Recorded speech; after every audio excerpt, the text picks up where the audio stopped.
तो उसी तरीके के आज क्वेश्चंस देखने वाले हम। फंक्शन के अंदर फंक्शन होगा तो हमें पहले क्या करना है, अंदर वाले फंक्शन की रेंज निकालनी है एंड उसके थ्रू फिर बाहर वाले की रेंज निकालेंगे। अगर मान लो अंदर वाले की जो रेंज आ रही है उसके कुछ पार्ट के लिए बाहर वाला फंक्शन नॉट डिफाइन होता है तो उस पार्ट को हम हटा देंगे। जैसे कल का लास्ट क्वेश्चन जो था, मतलब लास्ट लेक्चर का लास्ट क्वेश्चन जो था, उसमें हमने यही किया था कि जो अंदर वाले फंक्शन की रेंज आ रही थी वो थी -1/4 टू आगे, लेकिन हम -1/4 टू 0 नहीं ले पा रहे थे क्योंकि उसके लिए लॉग कैसा हो रहा था, नॉट डिफाइन, है कि नहीं। तो उसी तरीके का क्वेश्चन देखो, अब लॉग का तो हमने देख लिया, तो लिखो question, find the range of y is equal to sine of sin x plus cos x, फिर y is equal to sine of 3 sin x plus 4 cos x, फिर y is equal to ln sin x plus cos x। जल्दी से इसकी range बतानी है हमें, जल्दी करो। फर्स्ट वाले की -sin√2 टू sin√2। हाँ, दूसरे वाले की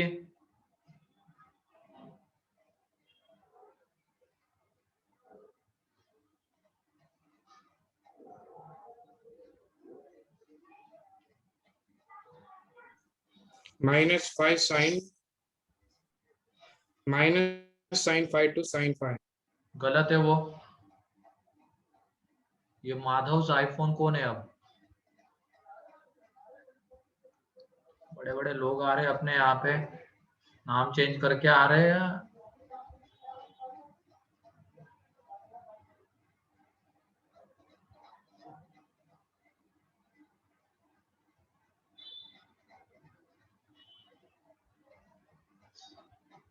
ये कौन है माधव आईफोन, इस नाम से जो इंटर किए हैं?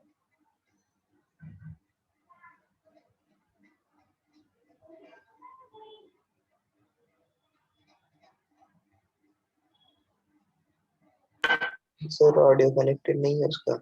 हाँ भाई,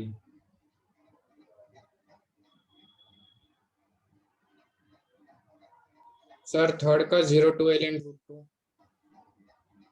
अब थर्ड थोड़ा सोच समझ के बोलो ना, ln 0 कितना होता है?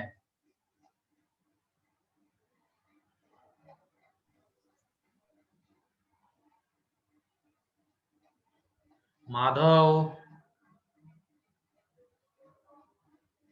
कोई नया बच्चा तो ऐड नहीं हुआ है ना अभी रिसेंटली, और इस नाम से भी कोई नहीं था। सर स्क्रीन पे लिख दो सर।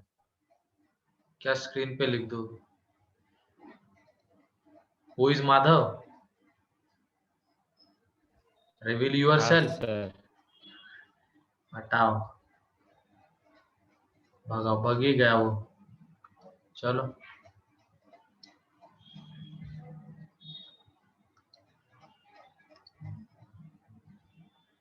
रे गलत है सार्थक, थर्ड का।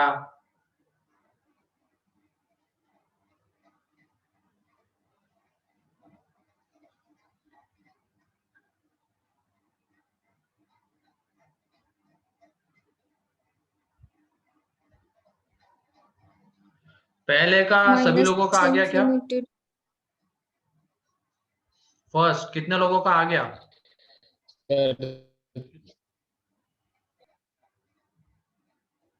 अनिकेत, सार्थक, साइमा, चेतना, निशान, अथर, और बाकी के लोग क्या कर रहे हैं? कोशिश तो करो, अभी तो स्टार्टिंग में ही तो हिंट दे दी कैसे करना होता है ऐसे क्वेश्चंस को। पहले अंदर वाले की रेंज निकालेंगे एंड फिर बाहर वाले के उसके हिसाब से। तो ये देख लो, हमें तो sin x plus cos x की रेंज पता है ना, क्या होती है बताओ, क्या होती है? sin x plus cos x minus of under root A square plus B square to under वही minus root two to root two ये होती है। अब इसके ऊपर हमें लगाना है साइन। तो अब देखेंगे हम साइन का ग्राफ। साइन का ग्राफ देख लो, ये साइन का ग्राफ आएगा, ठीक है, मतलब ये इस तरीके का।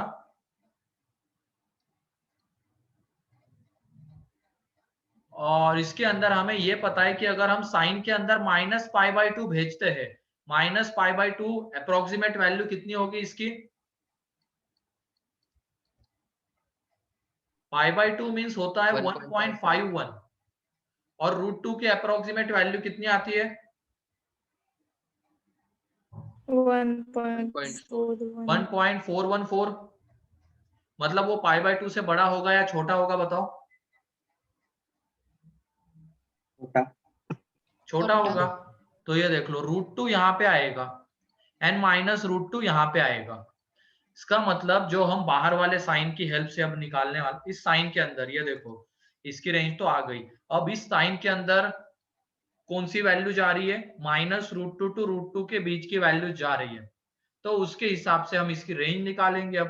तो देख लो माइनस रूट टू पे इसकी जो वैल्यू आती है वो आती है minus sine root two, and root two पे जो इसकी वैल्यू आएगी वो आएगी साइन रूट टू। तो ये देख लो, और हमें ग्राफ किसके बीच का मिलेगा? Minus root two root two के बीच का ही, क्योंकि साइन के अंदर की ये जो क्वांटिटी है ये कहां से कहां वेरी कर रही है? Minus root two root two. तो हमें साइन का ग्राफ उसी के बीच का देखना है। तो ये देख लो उसी का बीच का जब हम ग्राफ देख रहे हैं तो रेंज हमें क्लियरली दिख रही है। सबसे नीचे जो वैल्यू है y की वो कितनी है? Minus sine root two. तो y belongs to minus sine root two to sine root two. ये आ गया। ये सभी को क्लियर है क्या बताओ? सभी को क्लियर है ये? Yes sir. फिर इसी की हेल्प से अब सेकेंड का बताओ जल्दी से आंसर। Second -1 to 1। हाँ बिल्कुल सही है। किसी को लग रहा है क्या minus sign 5 to sign 5?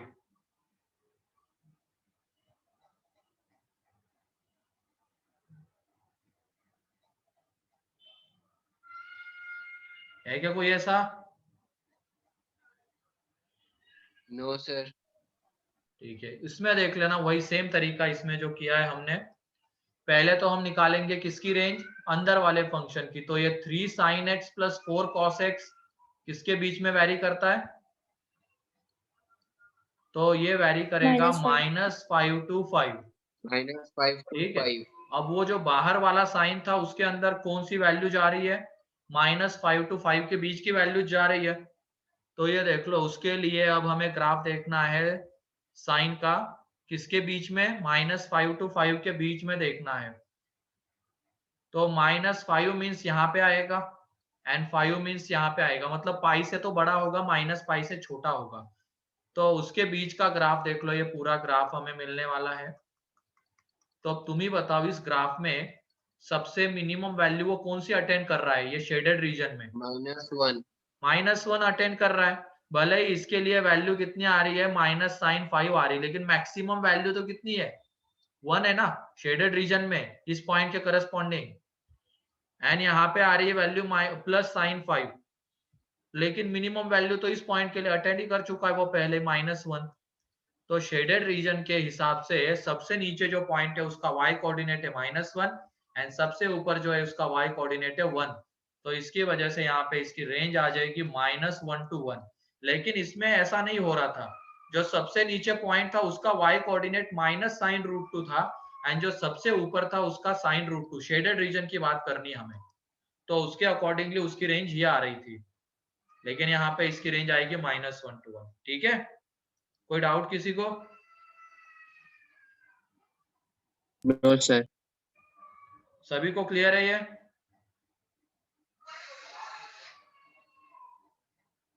Sir sine x 3 sin x और cos x का ग्राफ ये कैसे आया? ये ग्राफ उसका नहीं है, ये तो उसकी रेंज है। ये साइन का ग्राफ है। साइन का ग्राफ हमें अब कौन से पोर्शन में देखना है? -5 to 5 के बीच में, क्योंकि इस साइन के अंदर जो ये क्वांटिटी है ना, ये क्वांटिटी क्या वैल्यू लेगी, -5 to 5 के बीच की वैल्यूज लेगी। 5 से बड़ा नहीं हो सकता, -5 से छोटा नहीं हो सकता ये। तो इस साइन का जो ग्राफ है हमें किसके बीच में देखना है, -5 to 5 के बीच में देखना है। ठीक है, हाँ सर समझ गया।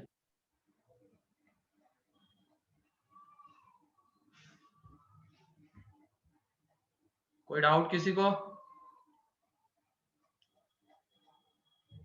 फिर ऐसे ही थर्ड का बताओ आप जल्दी से। Third minus infinity to ln root 2. हाँ सही है, सभी लोगों का यही आया क्या? Yes sir. Yes, sir. Clear है ना कैसे अप्रोच करना है ऐसे क्वेश्चंस को?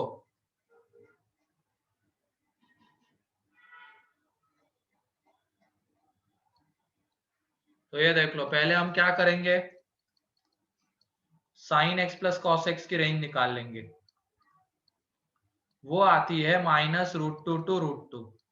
लेकिन यहाँ पे ये बताओ, इसको हमें ln के अंदर भेजना है, तो क्या ये निगेटिव वाली वैल्यू लेके जा सकता है क्या? नहीं. No, sir. ये कौन सी वैल्यू लेके ln के अंदर जाएगा, sin x plus cos x? Positive. Positive mean 0 से बड़ी वैल्यू लेके ही जाएगा ना ln के अंदर। Yes, sir. तो ये देख लो, अब 0 से बड़ी वैल्यू लेके ही जाएगा, भले ही इसकी रेंज आने दो -√2 to √2, लेकिन जब ये ln के अंदर जाएगा, ये ln का ग्राफ है, उसके अंदर क्या वैल्यू लेके जाएगा, ये 0 to √2। तो ये देख लो, √2 यहाँ पे आता है, 0 यहाँ पे आता है, उसके बीच का ग्राफ हमें देखना है, तो ये वाला ग्राफ आ रहा है। तो √2 पे जो वैल्यू है वो आ रही है ln √2। ठीक है, तो इसकी रेंज देख लो, y belongs to -∞ to, नीचे से आ रहा है, -∞ to ln √2। क्लियर है?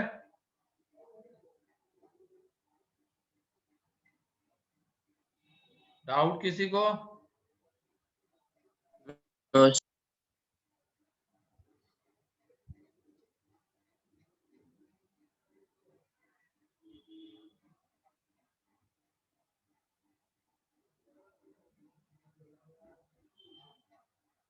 चलो बढ़िया है, आगे बढ़ते हैं अब और कुछ क्वेश्चंस लेते हैं इस तरीके के।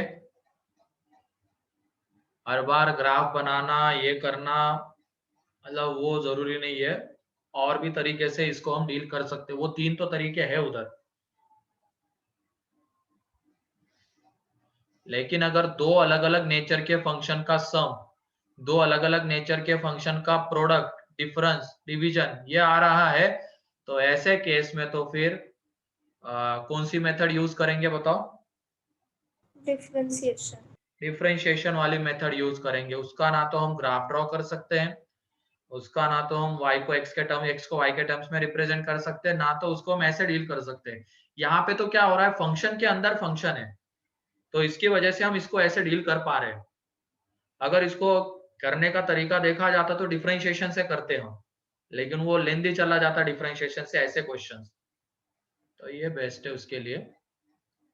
नेक्स्ट है, अब फाइंड द रेंज ऑफ, पहले है y इज इक्वल टू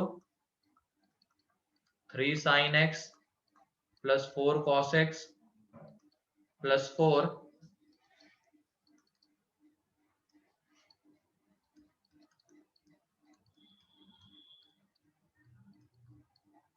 जल्दी से बताओ तो। first का -1 to 9. -1 to 9, सेकेंड का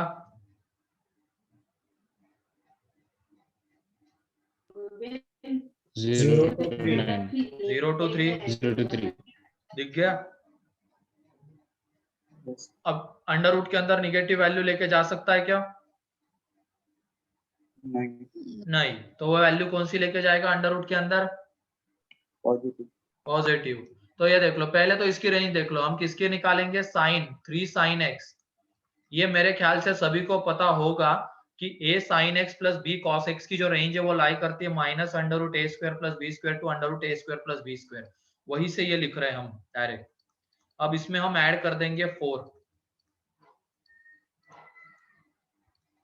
ठीक है, इसमें 4 ऐड कर दिया तो देख लो यहाँ पे क्या आने वाला है, ये -1 और ये यहाँ पे 9, वो -1 हो जाएगा और ये 9 हो जाएगा। तो पहले वाले की जो रेंज आ रही है वो है -1 to 9, ये पहले वाले की हो गई। लेकिन जब हम सेकंड की बात करते हैं, अंडर रूट डिफाइन कब होता है? जब उसके अंदर इंक्रीज होती है पॉजिटिव क्वांटिटी की।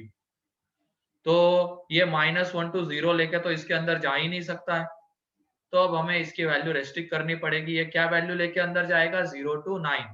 तो इसकी वजह से सेकंड का जो आंसर आएगा वो आ जाएगा 0 पे, तो 0 आ जाएगा। एंड ये जब 9 होगा तो 9 का अंडर रूट आ जाएगा 3, तो 0 to 3 इसकी रेंज होगी। क्लियर है? Yes, sir. किसी को कोई डाउट अब ऐसे क्वेश्चंस में?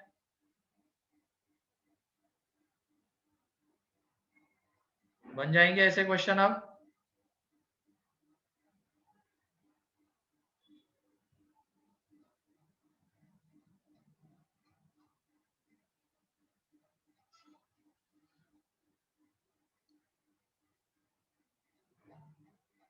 आवाज नहीं आ रही क्या मेरी क्लियर, या अटक अटक आ रही है?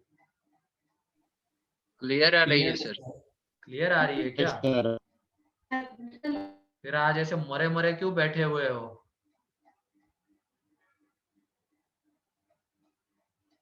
कुछ हुआ है क्या? नहीं सर। तो Sir. क्लासेस भी आज दूसरे ही चल रहे हैं शायद लेक्चर, तब भी ऐसी फील आ रही जैसे कोनिक में तुम बैठे रहते थे हाँ ना। सर। कोनिक में ऐसे बैठे रहते थे, पता नहीं दुनिया लुट गई है तुम लोगों की, ऐसे लग रहा है आज भी।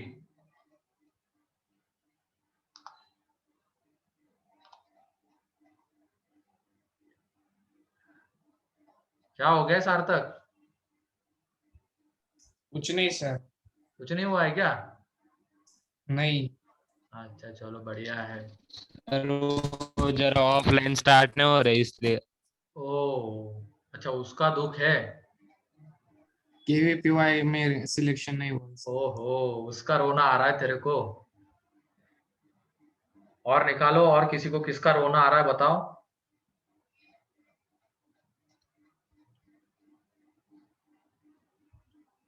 अच्छा, सार्थक को चाहिए था, कोई नहीं अगली बार आ जाएगा, इसमें क्या इतना। कोई आया है क्या जान पहचान में तुम लोगों के जिसकी वजह से ज्यादा दर्द हो रहा है? नहीं। तो फिर क्यों दर्द होना? नहीं। हाँ होगा। हाँ क्या प्रणव, कुछ कहना चाहते हो क्या? तुम्हें कोई गम है क्या? No sir. तो फिर क्यों हाथ खड़ा कर रहा है? सर वो रिएक्शन डालना था। अच्छा चलो कोई नहीं, नेक्स्ट ईयर तो तुम लोग निकाल ही लोगे, मुझे पता है निकालोगे ना। Yes sir. Yes, sir. और बिल्कुल जोश होना चाहिए अंदर। नहीं आया, रो रहा है सार्थक, क्यों रे? खाना भी नहीं खाया होगा तूने तो? खा लिया सर। खा लिया क्या? मतलब खाना खाते खाते रो रहा है?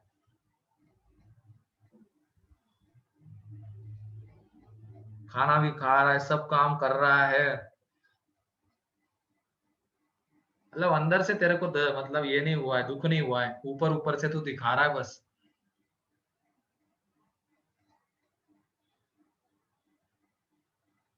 अच्छा कहाँ का है तुम्हारा फ्रेंड वो फिर? सर भुसावल भुसावल क्या? का फ्रेंड है। ओके ओके ओके, कोई नहीं अगले साल तुम पीछे छोड़ देना उसको। चलो ठीक है, इस टॉपिक के ऊपर आ जाते हैं, ये जब पढ़ोगे तभी तो छोड़ पाओगे। चलो फिर इसी के ऊपर आ जाते Yes. हैं। तो दोनों क्लियर है ये example? Yes sir. Yes sir. चलो बहुत बढ़िया।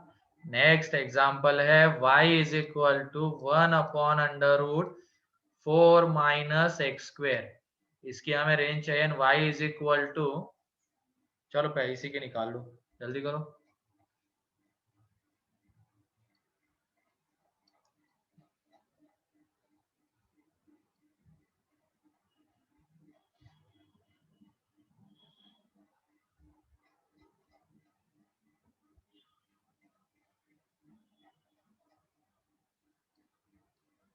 एंड फिर चलो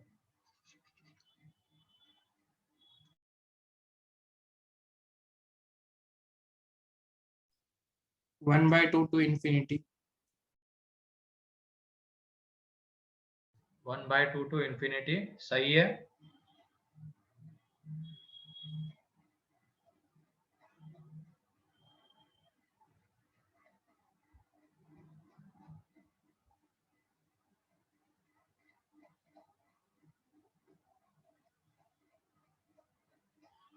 बाकियों का आ गया?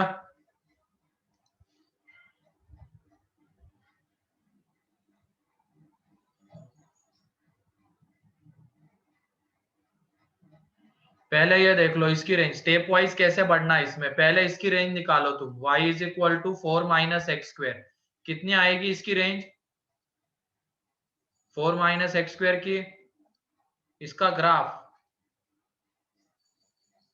ये रहा, ये इसका ग्राफ बनेगा। यहाँ पे ये 0,4 रहेगा, ये पूरा ग्राफ आएगा। तो इसकी रेंज बताओ क्या आएगी? 4 माइनस एक्स स्क्वायर की रेंज माइनस इंफिनिटी टू 4। अब लेकिन हमें under root 4 minus x square चाहिए, तो निगेटिव वाली वैल्यू तो लेके जाएगा नहीं वो अंदर। तो ये देख लो, अंडर रूट की अगर हम बात करते हैं तो इसकी जो रेंज आती है वो ग्रेटर देन और equal to 0 and less than और इक्वल टू 2 आ जाएगी। अब हम लेंगे इसका रेसिप्रोकल, इसका रेसिप्रोकल लेंगे तो इनइक्वालिटी क्या हो जाएगी? Change. क्योंकि दोनों तरफ एक तरीके से देखा जाए तो पॉजिटिव क्वांटिटी आ रही है। अब ये एग्जैक्ट 0 तो नहीं हो सकता है, रेसिप्रोकल लेना है तो 0 से बड़ा आएगा सिर्फ।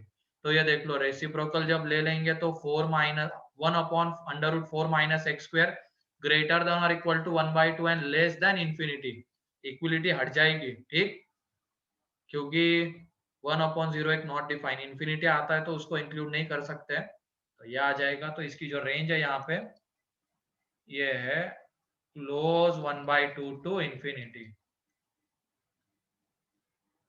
Clear? Yes, sir.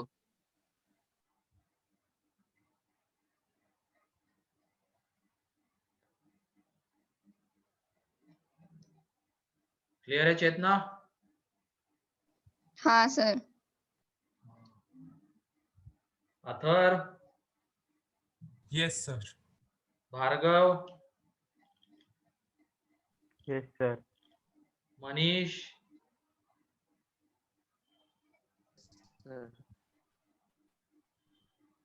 Lakshika, yes sir, clear है। क्लियर है क्या? चलो बढ़िया है। फिर नेक्स्ट क्वेश्चन। अब क्वेश्चन ये है y is equal to mod sine x plus mod cos x की हमें रेंज चाहिए। Mod sine x plus mod cos x।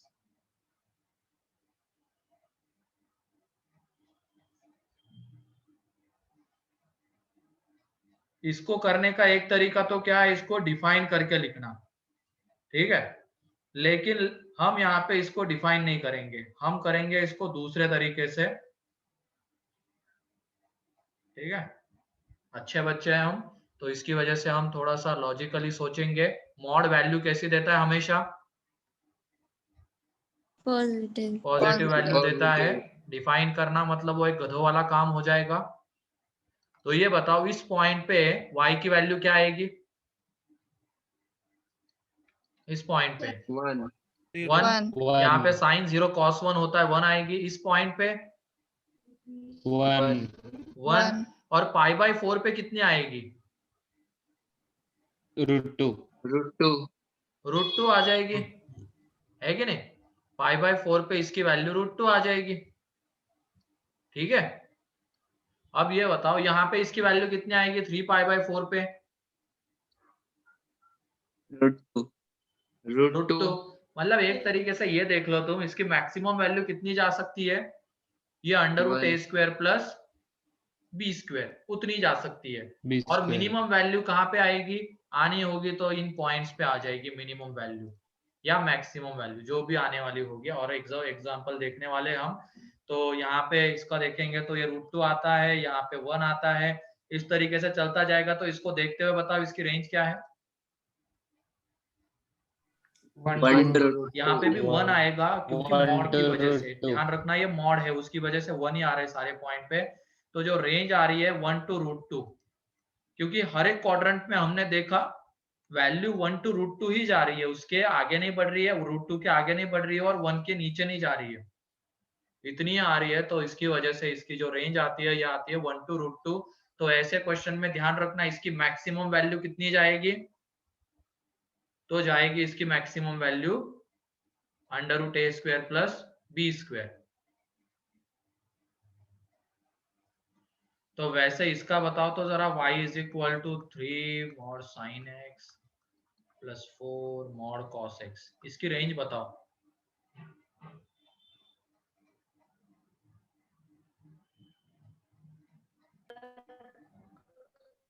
1 to 5. अबे बेवकूफ, लपड़ मारूंगा तेरे को 1 to 5 बोलते ही। 4 to कितनी आ 5. रही है?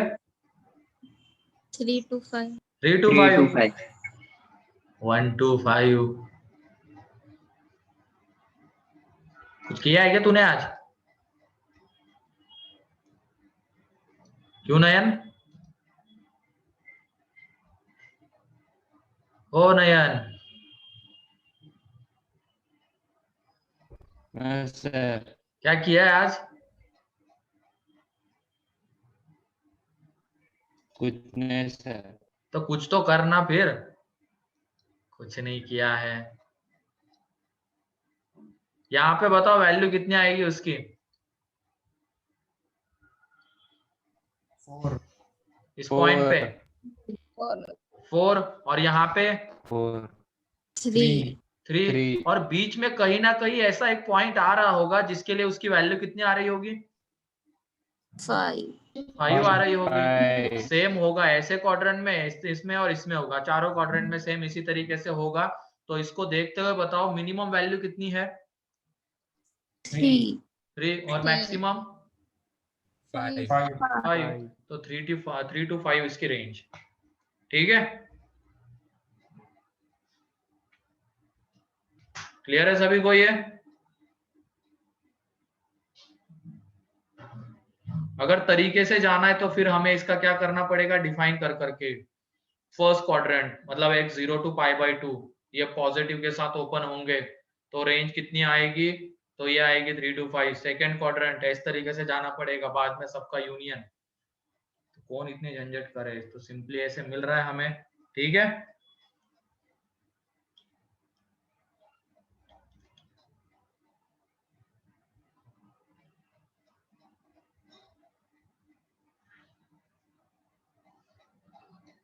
क्लियर है सभी लोगों को ये? अंकित, sir. अमोघ, Yes sir.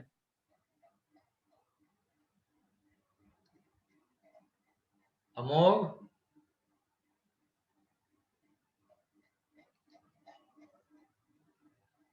ठीक है, बढ़िया है।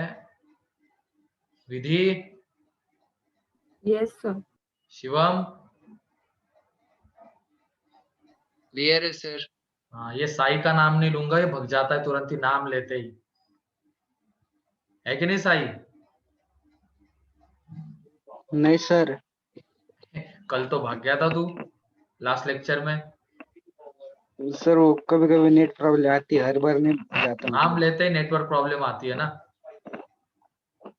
नहीं सर, बहुत बार डिस्कनेक्ट हुआ था मैं। अरे बहुत बार हुआ था क्या? चलो कोई नहीं, आगे बढ़ते हैं। एक और एग्जांपल इसके ऊपर, तुम सब लोगों से आंसर आना चाहिए इसका, थोड़ा सोच समझ के करना। लेकिन अब यहाँ पे इसको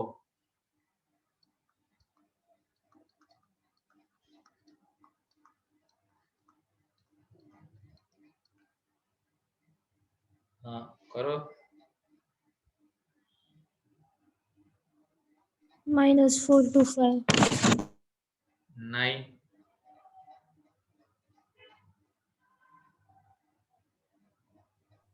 -4 to 3. हाँ ये आती है इसकी। यहाँ पे ये 5 नहीं जा सकता है अब। हाँ.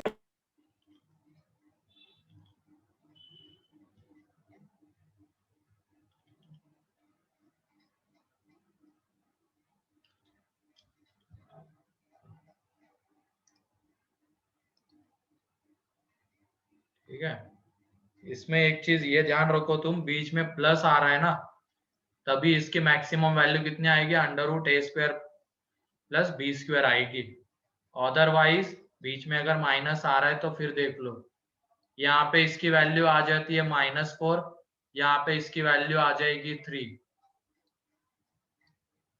ठीक है, और बीच में वैल्यू -4 और 3 के बीच में ही आएगी, वो बहुत बड़ी नहीं हो जाएगी वैल्यू। इसकी वजह से इसकी जो रेंज आती है यह आती है यहाँ पे -4 to 3।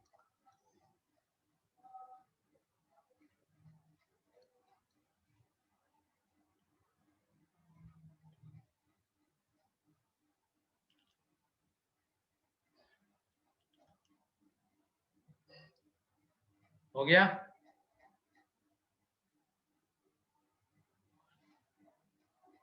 और एक फाइनल अब ग्राफ वाला ग्राफिकल तरीका उससे करते हैं, क्योंकि GIF वगैरह वो जो फंक्शन है ना, इसके भी क्वेश्चंस आते हैं।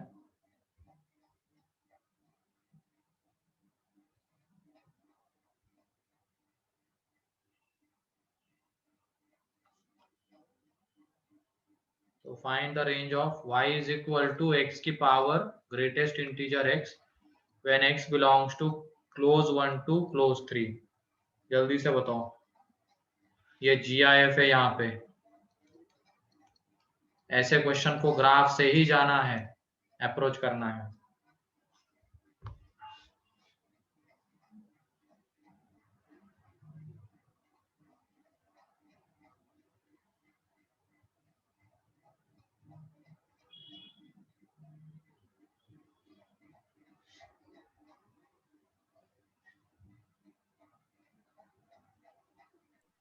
One to 27. नहीं, गलत है।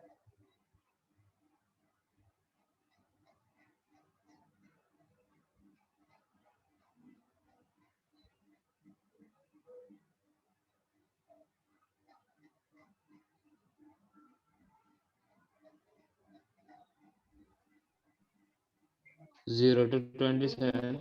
अबे नहीं रे, थोड़ा सोच समझ के।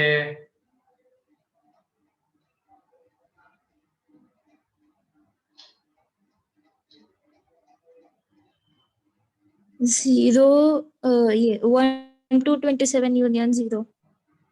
गलत।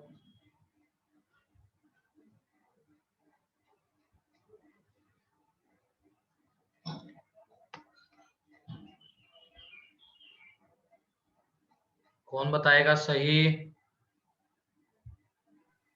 Sir, 0 to 4 union open 8 to 27 close. गलत।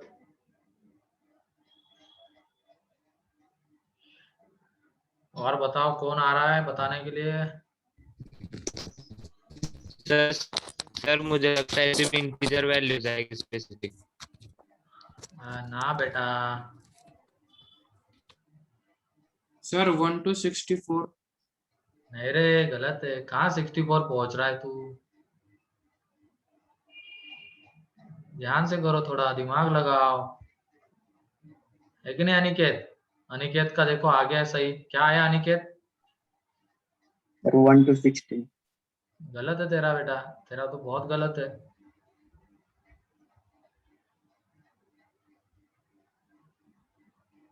कौन बताएगा? देखते कौन बताता है इसको। किसने GIF अच्छे से पढ़ा है? 0 to 4 union 27. क्या क्या क्या? Sir, 0 to 4 union 27. नहीं, गलत है ये। सही से किसने पढ़ा है वो देखते हैं।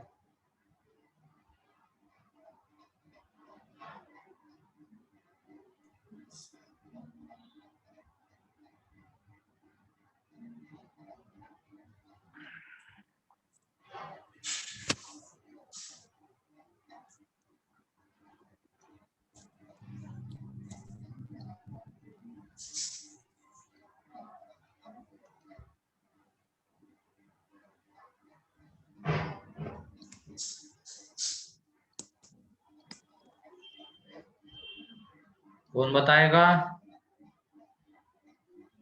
All natural number between 1 to 27. अबे हट। 1 to 27 नहीं आ रहा है सर। नहीं, सर वो बीच में के ये नहीं आएंगे, वो नेचुरल नंबर्स ही आएंगे। किसने कह दिया ये? तो पावर इंटीजर ही होगी तो तो कैसे? पावर इंटीजर होगी तो क्या सिर्फ नेचुरल नंबर आएगी क्या वैल्यू एक्स की पावर की? ये देखो, ये सही पहुंचा है निशांत ने, लेकिन एक गड़बड़ कर दी निशांत तूने। एक गड़बड़ हुई है निशांत।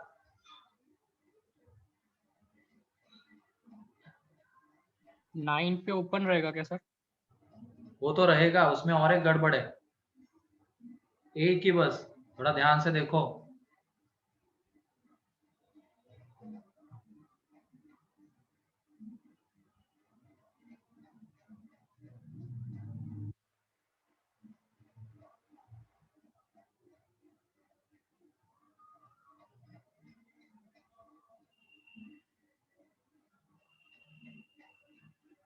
निशांत पहुंचा है, बहुत क्लोज पहुंचा है आंसर के।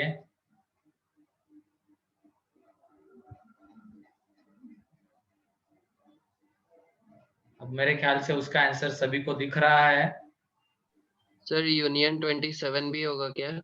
हाँ, यूनियन 27 भी होगा इसमें। 9 के ऊपर ओपन आएगा बस यहाँ पे, ठीक है।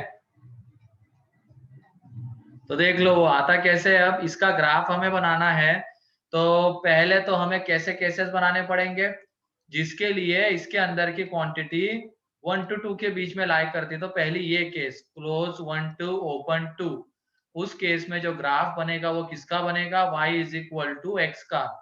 फिर उसके बाद अगर हमने x को लिया है क्लोज 2 to 3 ओपन, तो उस केस में बनेगा ग्राफ एक्स स्क्वायर का। एंड एग्जैक्ट 3 पे जो y की वैल्यू आएगी 3 की पावर 3, दैट इज 27। तो ये देख लो, अब ग्राफ हम बनाते हैं, ठीक है। सबसे पहले तो 0 to 1 to 2 में यहाँ पे बना रहा हूँ ग्राफ। 1 to 2 में जो ग्राफ बनेगा वो किसका? ये 1 2 3।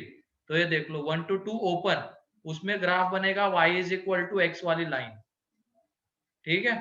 तो यहाँ पे वैल्यू 1, यहाँ पे वैल्यू 2, क्योंकि 1 पे 1 आएगी y is equal to x के अकॉर्डिंगली, और 2 पे 2 आएगी, लेकिन 2 पे जो एग्जैक्ट वैल्यू आएगी वो यहाँ से मिलने वाली, क्योंकि क्लोज टू यहाँ पे है। तो ये देख लो, इसमें कौन सा कर्व आएगा? y is equal to x square, कहाँ तक? 3 ओपन तक। तो देख लो वैल्यू कहाँ से कहाँ जा रही है? 4 to 9, लेकिन एग्जैक्ट 3 पे जो वैल्यू आ रही है वो कितनी है? 27। तो इसी को देखते हुए अब देखो यहाँ पे 1 to 2 open, close 1 to 2 open, union close 4 to 9 open, union curly bracket 27। अब क्लियर है सभी को ये? Yes sir. हाँ सर। सर एक बार फिर से बता दो ना। यहाँ पे GIF के अकॉर्डिंगली ही केसेस बनाने और उसका ग्राफ ड्रॉ करना है। तो इसके अंदर की क्वांटिटी जब 0 to 1 वो एक केस बनेगी, तो उसमें y is equal to x का ग्राफ। जब इसके अंदर की क्वांटिटी क्लोज टू ओपन 3, तो उस केस में इसकी वैल्यू 2 आएगी, तो वहां पे किसका graph? y is equal to x square का। एंड जब x इज इक्वल टू 3 होगा, क्योंकि हमें बस इसके बीच में ही देखना है, क्लोज 1 to क्लोज 3, तो उस केस में 3 की पावर 3 तो 27 आ जाएगा। तो ये देख लो 1 and 2 के बीच में y is equal to x वाली लाइन, लेकिन यहाँ पे 1 के ऊपर क्लोज है, 2 के ऊपर ओपन है, तो यहाँ हॉलो, तो ये एक आ जाएगा, ठीक है। फिर उसके बाद क्लोज 2 to 3 ओपन, तो यहाँ पे क्लोज 2 तो 3 ओपन, तो उसमें y is equal to x square, तो ये y is equal to x square का ग्राफ 2 to 3 के बीच में, एंड एग्जैक्ट 3 पे 27। तो इसको देखते हुए तो हम रेंज बता ही सकते हैं, ठीक है। हाँ सर। अब मेरे ख्याल से रेंज में हर एक तरीके का क्वेश्चन हमने देख लिया है, चाहे वो ग्राफ से करने वाला हो, x को y के टर्म्स में रिप्रेजेंट करके करने वाला हो, डिफरेंशिएशन वाला हो, या तो फंक्शन के अंदर फंक्शन हो, तो फिर अंदर वाले की रेंज निकालेंगे, फिर उसके अकॉर्डिंगली बाहर वाले की, वो भी हमने देख लिया। दो अलग अलग नेचर के फंक्शन का सम हो तो वो भी हमने देख लिया। ये ग्राफ वाला एक क्लास में बढ़िया क्वेश्चन देख लिया, ठीक है। अब तुम सेक्शन, वो जो भी सेक्शन है डी, उसके रेंज के क्वेश्चंस कर सकते हो। किसी को कोई डाउट है अब रेंज में?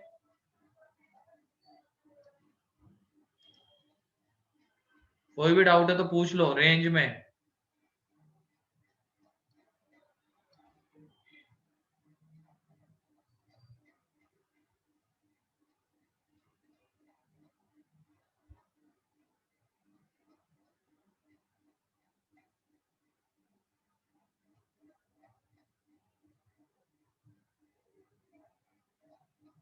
हो गया?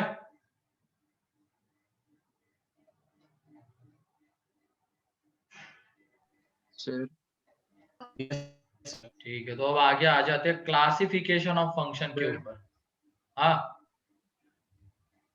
सर वो जो दो फंक्शन का रेंज निकालते हैं वो वाला एक बार बताते चले, एक एग्जांपल। वो कल के एग्जाम्पल, कल के इसमें किया है या नहीं किया है? बताओ, कल लिया है क्या वो एग्जाम्पल हमने? कौन सा? इसकी रेंज निकालनी, मान लो ये एग्जाम्पल, चलो y is equal to x plus sine x,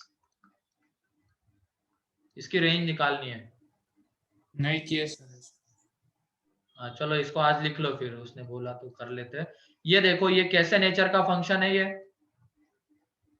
मतलब क्या है, ये टाइप ऑफ फंक्शन में अगर इसको गिनना होगा तो क्या आएगा? ये पॉलिनोमियल। पॉलिनोमियल। और ये ट्रिग्नोमेट्रिक। ट्रिग्नोमेट्रिक होगा। तो ऐसे फंक्शन की रेंज जब हमें निकालनी, तो हमें यूज करना है डिफरेंशिएशन। तो उसके लिए पहले यहाँ पे हमें डोमेन निकालना मस्ट है। तो इसका डोमेन कौन बताएगा? Domain are. आर, R क्योंकि ये भी कहीं पे नॉट डिफाइन नहीं होता, ये भी कहीं पे नॉट डिफाइन नहीं होता, इसका भी डोमेन आर, इसका भी डोमेन आर, दोनों का इंटरसेक्शन आर, है ना। डोमेन हमने निकाल लिया। अब dy by D x, dy by D x is equal to आ जाएगा 1 प्लस कॉस एक्स। तो ये 1 प्लस कॉस एक्स कैसा रहता है हमेशा?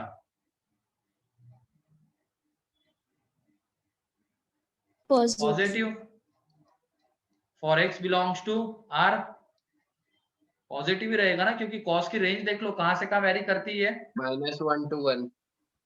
-1 to 1 रे। हाँ, तो उसमें 1 ऐड कर देंगे तो ये तो हमेशा पॉजिटिव ही आएगा। तो ये पॉजिटिव आएगा, तो ये y कैसा फंक्शन है? Increasing. y is increasing function. Increasing function है। तो अब तुम ही बताओ, इसका domain x belongs to r था, तो y बिलोंग्स टू क्या आ जाएगा? f of minus infinity to f of infinity. और तुम ही बताओ अब यहाँ पे माइनस इंफिनिटी पे इसकी वैल्यू कितनी आएगी?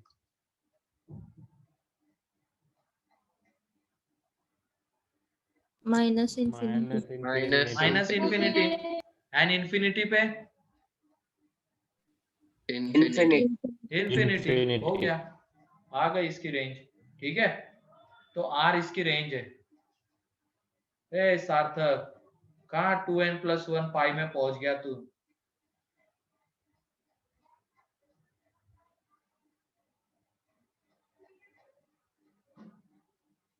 क्लियर है सभी को अब ये? Yes Shivam, sir. Yes sir. पहुंच गए क्या तुम नासिक? सर मैं। हाँ, यस सर। कब पहुंचे? सर कल। परसों की क्लास इसी वजह से मिस हुई थी ना? Yes sir. तो देख लिया क्या रिकॉर्डेड या नहीं? देख लिया सर। देख लिया क्या?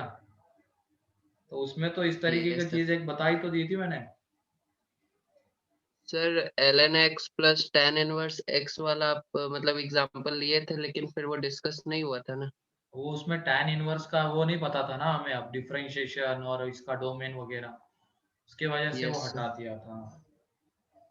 अब बन जाएंगे ऐसे क्वेश्चंस? Yes sir. चलो ठीक है, आगे बढ़ते हैं अब। बाकी इसका सेक्शन सी जो है, उसमें तुम बहुत सारे क्वेश्चंस कर सकते हो, कर लेना उसको।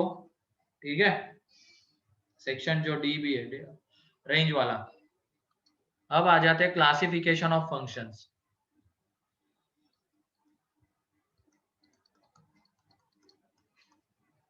तो पीएनसी में ग्रुपिंग वगैरह आती है तुम लोगों को? हाँ, मैंने ही पढ़ाई है ना? Yes sir. कब यूज करते हैं ग्रुपिंग? ऑब्जेक्ट्स को बांटना होता है। कैसे ऑब्जेक्ट्स को? डिस्टिंक्ट। तो थोड़ा स्पेसिफाई रहो ना, Distinct, स्पेसिफिक चीज है वो, अलग-अलग। प्योरली उसी के लिए यूज किया जाता है। डिस्टिंक्ट ऑब्जेक्ट्स को बांटना, तो क्लासिफिकेशन ऑफ फंक्शंस में हमें बाद में क्या निकालना होता है? नंबर ऑफ फंक्शंस ढूंढो, 1 1 ऑन 2 जो भी उसका क्लासिफिकेशन होगा, तो उसमें एक ऐसा आता है जिसमें हमें ग्रुपिंग की हेल्प लेनी पड़ती है, तो ध्यान रखना, वो बताऊंगा चलो। लेकिन पहले तो क्लासिफिकेशन ऑफ फंक्शन, तो उसमें सबसे पहले आएगा, उसमें आएगा पहले 1 1 फंक्शन, 1 1 फंक्शन।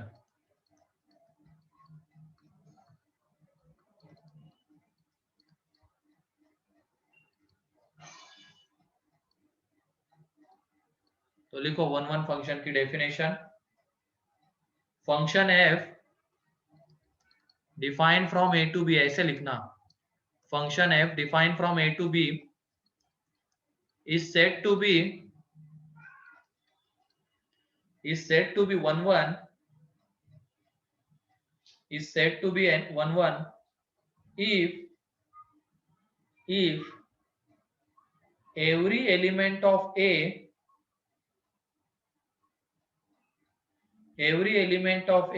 have, या has आता है यहाँ पे? Has has हाँ, every element of A has different images in B, different images in B,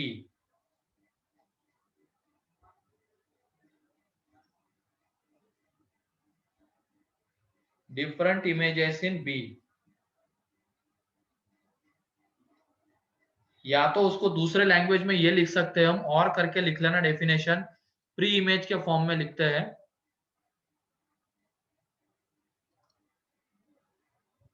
function f from A to B is said to be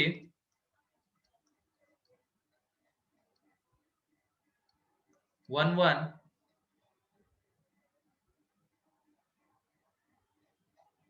if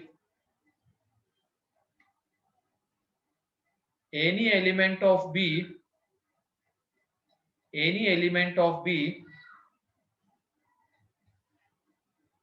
does not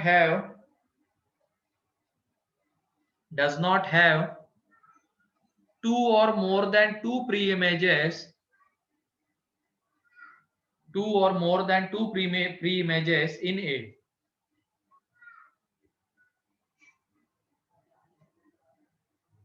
या तो simply two और does not have two और more than two pre images, इतना भी लिख लोगे तो काफी है। दोनों एक तरीके से देखा जाए सेम ही स्टेटमेंट है, क्योंकि ए की क्या होती है, ए के एलिमेंट्स की इमेजेस होती है और वो बी में लाई करती है, और बी के इमेजेस होती है, बी के एलिमेंट्स की होती है प्री इमेजेस। तो यहाँ पे हमें बोला गया है, मैपिंग से हम देखते हैं कि ए के जो एलिमेंट्स है, मान लो इसमें हमने लिए है x1 x2 x3 x4, यहाँ पे लिया है हमने ए बी सी डी, ठीक है। अब 1 1 अगर इसको हमें करना है तो क्या होना चाहिए, ए के जितने भी एलिमेंट्स है सबकी डिफरेंट इमेजेस होनी चाहिए बी में। इसका मतलब अगर x1 ए के साथ एसोसिएट हो रहा है तो कोई दूसरा एलिमेंट ए के साथ एसोसिएट नहीं हो सकता है कि नहीं। फिर x2 बी के साथ, x3 सी के साथ एंड x4 डी के साथ। तो ये जो मैपिंग आती है इसको हम कहते हैं 1 1 मैपिंग। तो दोनों तरफ से देख लो, अब ए के एलिमेंट की, ए के जितने भी एलिमेंट्स है सबकी डिफरेंट इमेजेस है, x1 की ए है, x2 की बी है, x3 की सी है, x4 की डी है। अब वो जो दूसरा स्टेटमेंट हमने लिखा था कि बी का कोई भी एलिमेंट उठा लो, उसकी 2 या 2 से ज्यादा प्री इमेजेस नहीं होनी चाहिए। तो देख लो यहाँ पे हर एक एलिमेंट की एक ही प्री इमेज है, तो ये 1 1 मैपिंग है। अब ये बताओ क्या यहाँ पे ये 1 1 मैपिंग है क्या, जो मैं एग्जांपल लिख रहा हूँ, ये x1 x2 x3 x4 and a b c d e, क्या ये 1 1 है क्या? Yes, sir. हाँ, हाँ है ना? देख लो ए के जितने भी एलिमेंट्स है सबकी डिफरेंट इमेजेस है, तो 1 1 है। एंड उल्टा भी अगर बोलना चाहोगे तो इसमें कोई भी ऐसा एलिमेंट नहीं है जिसकी 2 या 2 से ज्यादा फ्री इमेजेस आ रही है, तो इसकी वजह से ये है 1 1। ठीक है, क्लियर है मैपिंग से भी?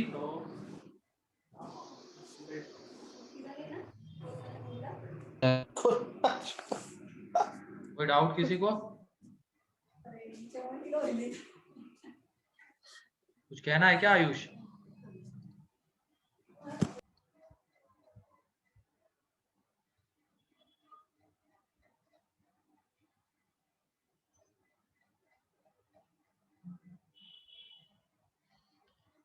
चलो ठीक है, अब आगे बढ़ते हैं हम। तो 1 1 मेरे ख्याल से क्लियर होगा सभी को कैसी मैपिंग होती है 1 1। ठीक है, और इसी में आता है बाद में मेनी वन। मेनी वन तो लिख लो मेनी वन क्या होता है।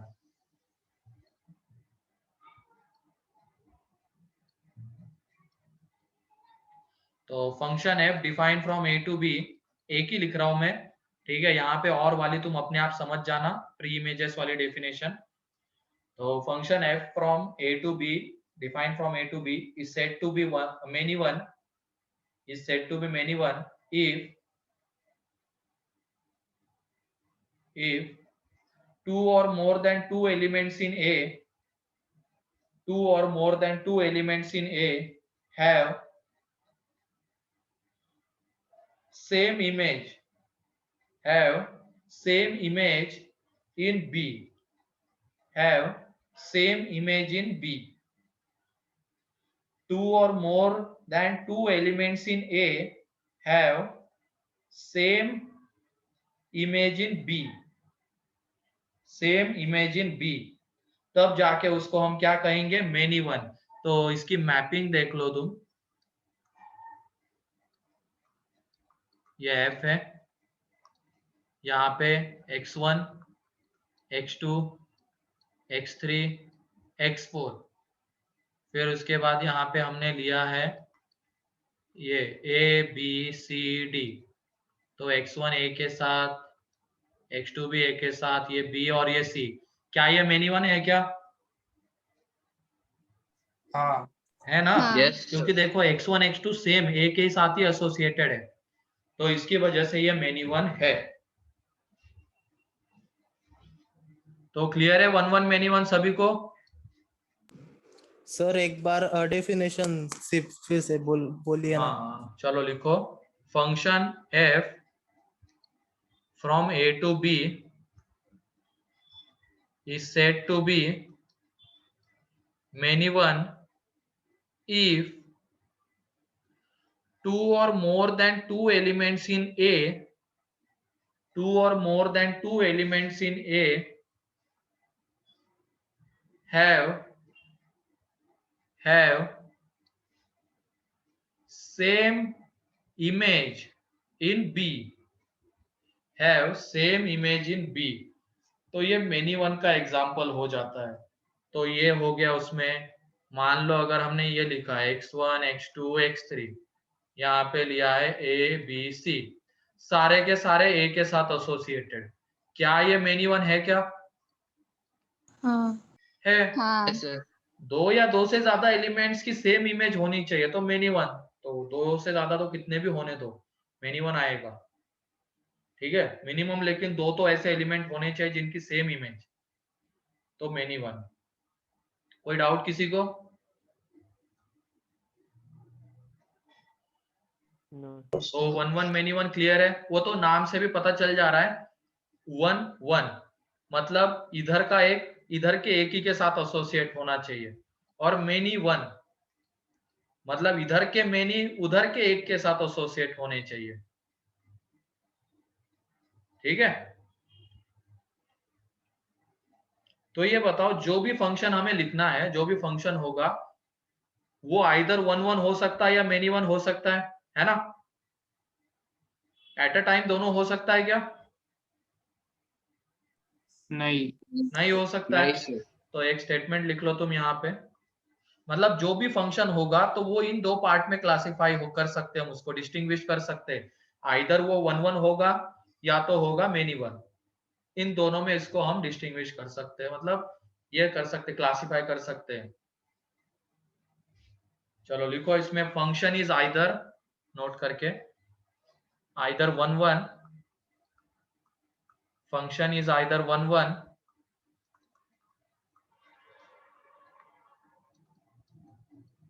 और मेनी वन। ठीक है, तो यही शायद किस पे, मैथमेटिकल रीजनिंग में इसी का निगेशन गलत पढ़ाया गया था ना तुम लोगों को। हाँ सर। चेतना, साइमा, हाँ नाइदर नॉर लिखा गया था डायरेक्टली, है ना।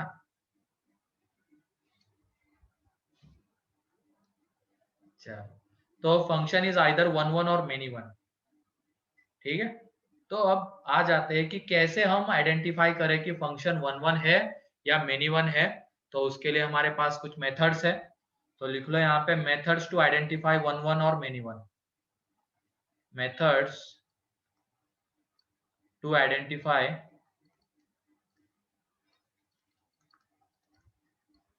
1 1 और मेनी वन। 1 1 और मेनी वन को आइडेंटिफाई करने के मेथड्स देखने वाले हम। तो मेथड 1, इसमें हमें क्या गिवन रहेगा, y is equal to F of x given रहेगा। ठीक है, y is equal to F of x given रहेगा, या तो हमें यहाँ पे इसकी मैपिंग भी गिवन रहेगी, मतलब a टू b डिफाइन करके भी दिया जा सकता है, या तो डोमेन हमें खुद से निकालना भी पड़ सकता है, ऐसे भी क्वेश्चन हो सकते हैं। तो उसमें कोई ये नहीं, तो हम मान के चलते कि इसमें हमें गिवन है a टू b। ठीक है, तो अब हम दो एलिमेंट कंसिडर करेंगे, x1 एंड x2, अलग अलग एलिमेंट्स। कैसे, जो कि a में लाई कर रहे हैं, इसके डोमेन में लाई कर रहे हैं, वो दो एलिमेंट्स लेंगे। ठीक है, फिर हम क्या करेंगे, उसको फंक्शन में पुट करेंगे, फंक्शन में पुट करेंगे, और फंक्शन में पुट करने के बाद मान लो हमें ये दोनों इक्वल कर दिए, हमने अगर ये दोनों इक्वल कर दिए, इफ ये दोनों इक्वल कर दिए हमने, तो उससे हमें एक ही रिलेशन मिलना चाहिए, if f of x1 is equal to f of x2, और यहां से हमें मिल रहा है सिर्फ x1 is equal to x2, सिर्फ यही मिल रहा है, तो इसका मतलब ये फंक्शन होता है 1 1। x1 is equal to x2 only, then function is 1 1, then function is 1 1, otherwise it is many one, then function is 1 1, otherwise it is many one। तो मैपिंग से भी इसको हम समझ लेते हैं। ये देख लो, मैपिंग से अगर समझना है तो हमने क्या किया है, ये x1 x2 अभी मान लो दो अलग अलग एलिमेंट्स है, ऐसा कंसीडर करके चल रहे हैं, फिर इसके करस्पॉन्डिंग f ऑफ x1 आ रहा है, इसके करस्पॉन्डिंग f ऑफ x2 आ रहा है। ठीक है, फिर ऐसे आगे बढ़ते चले जाएंगे। अब हमने क्या माना है कि मान लो कि f ऑफ x1 x2 अलग अलग थे, ये मैपिंग आ रही थी, लेकिन अब ये दोनों अगर इक्वल हो जाते हैं, ये दोनों इक्वल है, f of x1 and f of x2 equal है, और हमें इसको मेनी वन 1 1 कहलवाना है, 1 1 बनाना है, तो तुम ही बताओ ये x1 x2 सेम होने चाहिए या नहीं। अगर ये दोनों सेम आ जाएंगे तो ये दोनों भी सेम ही होने चाहिए। अगर ये दोनों सेम नहीं होंगे तो क्या हो जाएगा, देख लेना, f of x1 f of x2 दोनों इक्वल है, लेकिन x1 x2 अलग अलग है, तो एक तरीके से हमें क्या दिखेगा, वो x1 एंड x2 की सेम इमेज दिखेगी, दिखेगा ना। क्लियर है क्या, बताओ ये मैपिंग से। क्लियर है सर। हाँ, अगर हमने इन दोनों को इक्वल नहीं लिया, मतलब नहीं मिल रही है दोनों इक्वल, भले ही f of x1 is equal to f of x2 same आ रहा है, लेकिन हमें x1 x2 दोनों इक्वल नहीं मिल रहे हैं, तो मैपिंग से हमें दिख रहा है क्लियरली कि ये कैसा फंक्शन है, फिर मेनी वन है। लेकिन अगर f of x1 is equal to f of x2 करने पे हमें ये मिल गया, x1 is equal to x2, दोनों सेम ही आ गए, तो इसका मतलब यहाँ पे ये मिनिमम हो जाएगा। ठीक है, क्लियर है? तो ये पहला तरीका है। इसमें कुछ पर्टिकुलर क्वेश्चंस होते हैं जिसमें हमें ये मेथड 1 लगानी होती है। ठीक है, वो बताऊंगा मैं जब क्वेश्चंस लेंगे उसके ऊपर, तो बताऊंगा कि कौन से क्वेश्चन में कौन सी मेथड। ठीक है,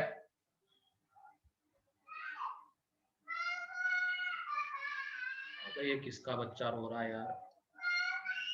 आवाज आ रही है क्या तुम लोगों को? हाँ सर। आ रही है सर। ज्यादा ही रो रहा है, मार रहे क्या इसको? तुम भी मार खाते होंगे अभी भी या नहीं? खाते हो क्या सार्थक? मम्मी का। मम्मी का खाते हो क्या? अमोघ, अमोघ तो बहुत पिटता होगा घर पे।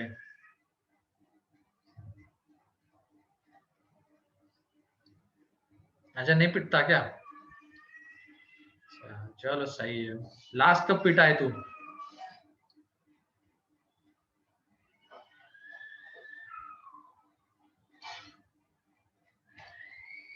याद नहीं आ रहा? अरे ये तो पता होना चाहिए। मैं तक फाइनल ईयर तक मार खाता था घर वालों का।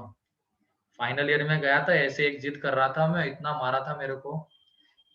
मतलब जगह देख के मारते हैं, ऐसे भी नहीं कि कहीं पे भी उड़ा दे रहे। इतना तो याद होना चाहिए बे। क्या याद रहता है तुम्हें? पढ़ाई का याद नहीं रहता, तुम्हारी मेमोरीज याद नहीं रहती तुम्हें। याद क्या रहता है अमुक फिर तेरे को?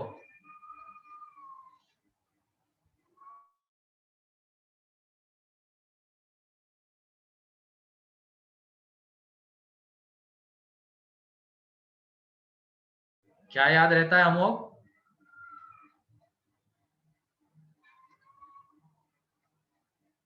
आईपीएल का शेड्यूल। ये देखो आ गया नया है बेटा। वो मार खाओगे, वो आईपीएल देखोगे तो वो वहां पे मतलब गेम खेल के पैसा कमा रहे हैं और तुम यहाँ से बस तालियां बजा रहे हो। सचिन, सचिन तो है नहीं वैसे अभी। इसने, कोहली ने छक्का मारा, कोहली ने चौका मारा, पढ़ाई गई भाड़ में अपनी। कोहली चौके मार रहा है, माही मार रहा है, करते हुए घूमते हो तुम तो। ये एक साल तो बस पढ़ाई के ऊपर ही ध्यान दो, फिर जितना माही वाही जो भी करना है करते रहो। तुम्हें बड़ा पता है अमोक का।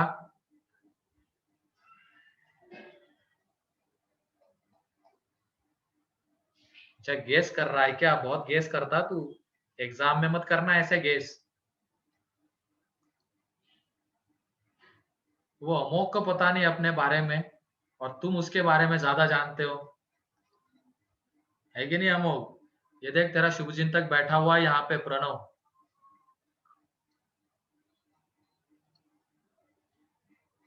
ये प्रणव था, प्रणव। सार्थक नहीं था इस बार।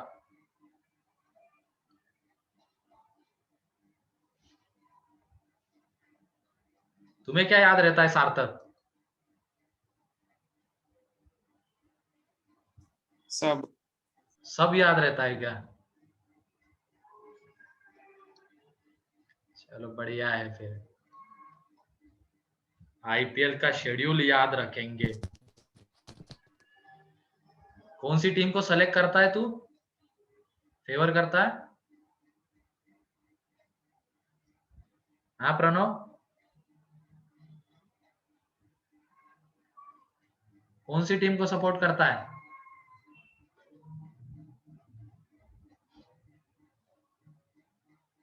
अरे बोल।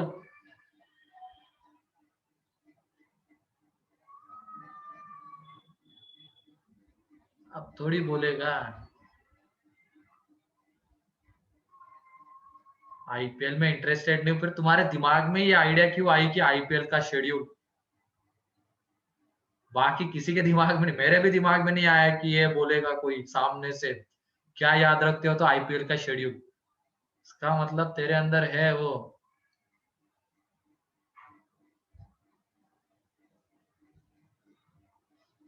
सुधर जाओ, ठीक है?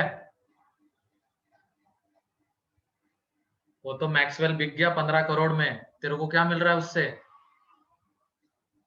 कुछ देने वाला है क्या तेरे को वो? तो अगर आरसीबी को सपोर्ट करेगा तो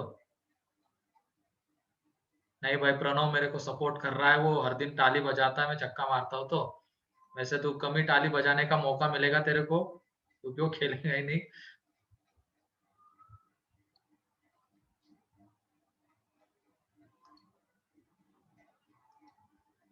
चलो आ जाओ सेकेंड मेथड, मेथड 2। तो ये देखो 1-1 में हम थोड़ा सा ग्राफिकली देखते हैं। अब अगर हमें 2x के लिए सेम y मिल रहा है, ऐसे तो रीड करेंगे ना इसको, मेनी वन को, 2x के लिए सेम y मिल रहा है, तो ये फंक्शन कैसा होगा? Many one. मेनी वन होगा। तो ग्राफिकली देखो इसको कैसे आइडेंटिफाई करेंगे हम, ग्राफ ड्रॉ करेंगे, ग्राफिकल मेथड लिख लेना यहाँ पे।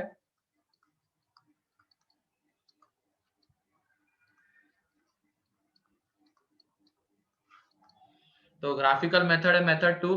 तो इसमें हम ग्राफ ड्रॉ करेंगे।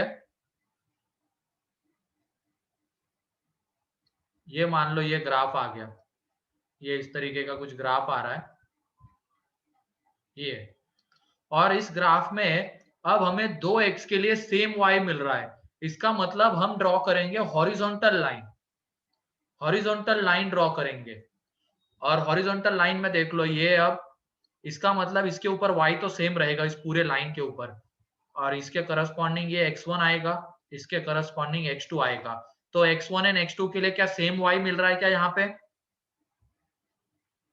Yes sir.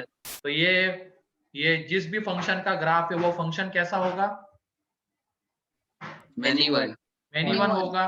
तो इसका मतलब अगर हमें ग्राफिकल तरीके से मेनी वन 1-1 आइडेंटिफाई करना है तो हम क्या करेंगे, हॉरिजॉन्टल लाइन ड्रॉ करेंगे। और अगर हॉरिजॉन्टल लाइन हमें ऐसी एक भी लाइन मिल जाती है जो ग्राफ को 2 या 2 से ज्यादा जगह पे कट करती है, तो वो ग्राफ किसका होगा? मेनी वन फंक्शन का होगा। तो लिख लेना इसमें, if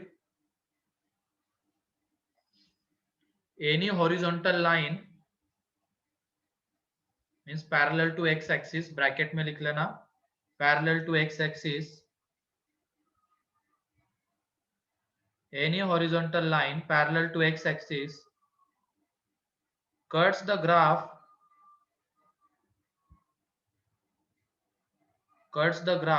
at 2 or more than 2 points,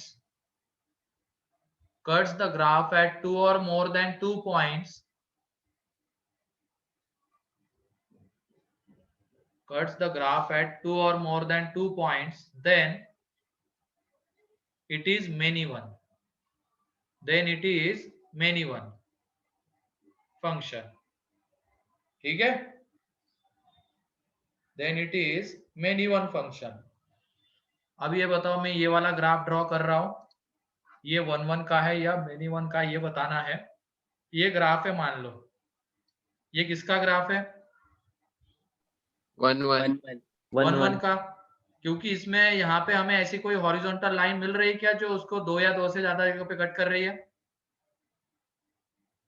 नहीं। तो ये यहाँ पे ग्राफ है मेनी वन का, और ये ग्राफ आ जाएगा 1-1 का। और ये ग्राफ देख लो कैसा है, किस कैसे नेचर का ही है, नेचर कैसा इसका? इंक्रीजिंग। इंक्रीजिंग। ठीक है। अगर मैं ये वाला बनाता, ये कैसा आता? 1-1। ये भी 1-1 आता। 1-1। तो ये तीनों ग्राफ ड्रॉ करो तुम। पहले ये वाला ड्रॉ कर लेना, फिर ये इंक्रीजिंग वाला, फिर डिक्रीजिंग वाला। तो तीसरी मेथड कौन सी होगी बताओ, गेस करो। तीसरी मेथड डिफरेंशिएशन वाली होगी। बढ़िया गेस करते हो तुम लोग।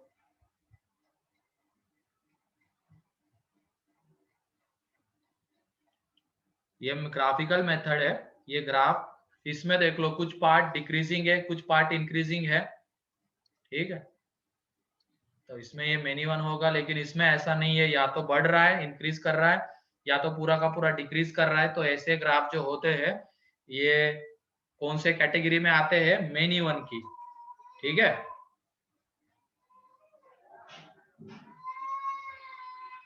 ये बहुत मार खा रहा है बच्चा।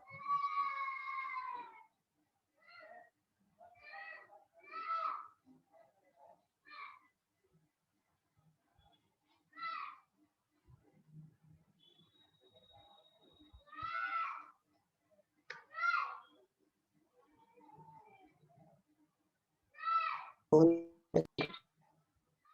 गया?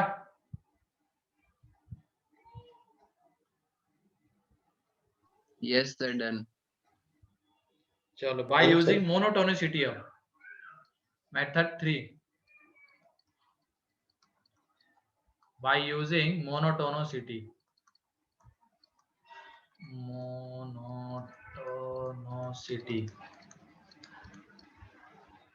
तो इसमें ये y is equal to F of x है। अगर ये आ रहा है dy by D x positive आ रहा है, जो भी उसका डोमेन है, मान लो इसका डोमेन है df, for x belongs to इसका डोमेन, ठीक है, ये आ रहा है या तो, और dy बाई डी एक्स कैसा आ रहा है, निगेटिव आ रहा है सारे x के लिए जो उसके डोमेन में लाई कर रहे हैं, इसमें कैसा आएगा, इंक्रीजिंग,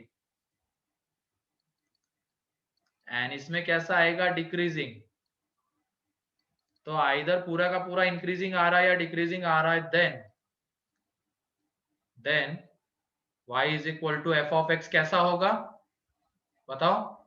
1 1 होगा। 1 1. तो ये 1 1 होगा, ठीक है। सर df क्या है? वो डोमेन ऑफ f है, डोमेन ऑफ f, df, ठीक है। तो कैटेगराइज करना आ जाएगा अब फंक्शन को 1 1 मेनी 1 में। सर ये एक बार वापस सका दो ना। ये ग्राफ इंक्रीजिंग का है कि नहीं नहीं सर, है? वो डिफरेंशिएशन वाला। क्या क्या? तो वही तो मैं बता रहा हूँ, dy by D x positive आने का मतलब ग्राफ कैसा होता है,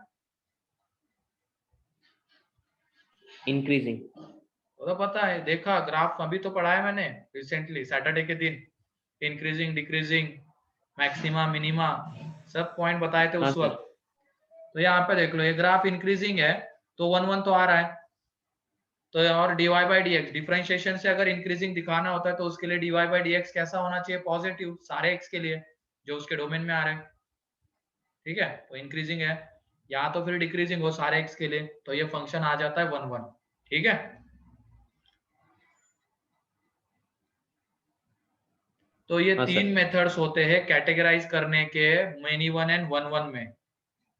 तो अकॉर्डिंग टू क्वेश्चन ये तीनों मेथड हमें यूज करने होते हैं, ठीक है। जिसका ग्राफ बना सकते हैं उसका ग्राफ बनाएंगे, ठीक। जिसको डिफरेंशिएट कर सकते हैं, हाँ, लेकिन यहाँ पे ये ध्यान रखना, ये एफ ऑफ एक्स कैसा होना चाहिए, डिफरेंशिएबल फंक्शन।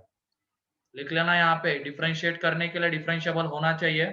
वो हम बाद में देखने वाले नेक्स्ट टॉपिक में, डिफरेंशिएबल कैसा होता है। F of x is differentiable function.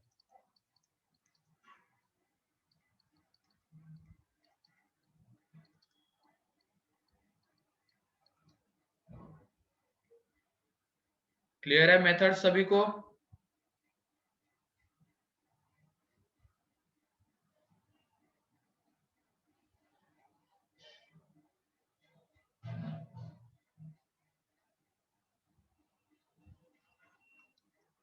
कोई डाउट किसी को? सर इस मेथड से मेनी वन का पता नहीं लग सकता? पता लग सकता है ना, अगर dy बाई डी एक्स दोनों आ रहा है, पॉजिटिव भी आ रहा है, निगेटिव भी आ रहा है, मतलब किसी x के लिए पॉजिटिव आ रहा है, किसी x के लिए निगेटिव आ रहा है, तो वो कैसा होगा, मेनी वन। हाँ, मतलब समझ इसके गया। अलावा Decreasing जो भी दोनों आएगा, होगा।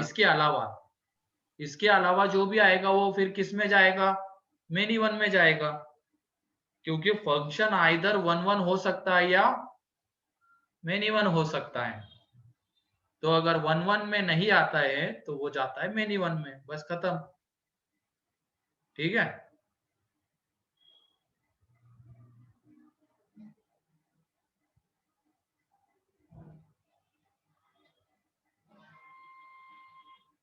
कोई डाउट?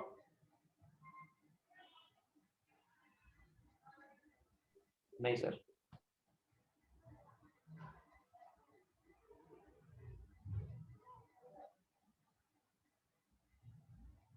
चलो ठीक है। तो आज के लिए इतना ही है, कल इसके हम क्वेश्चंस करेंगे और 2 टाइप के क्लासिफिकेशन होते हैं, ऑनटो एंड इनटू, वो कल के लेक्चर में होगा। ठीक है, ये अच्छे से अटेंड करना ये क्लासेस, क्योंकि इसके ऊपर क्वेश्चन डायरेक्टली पूछे जाते हैं।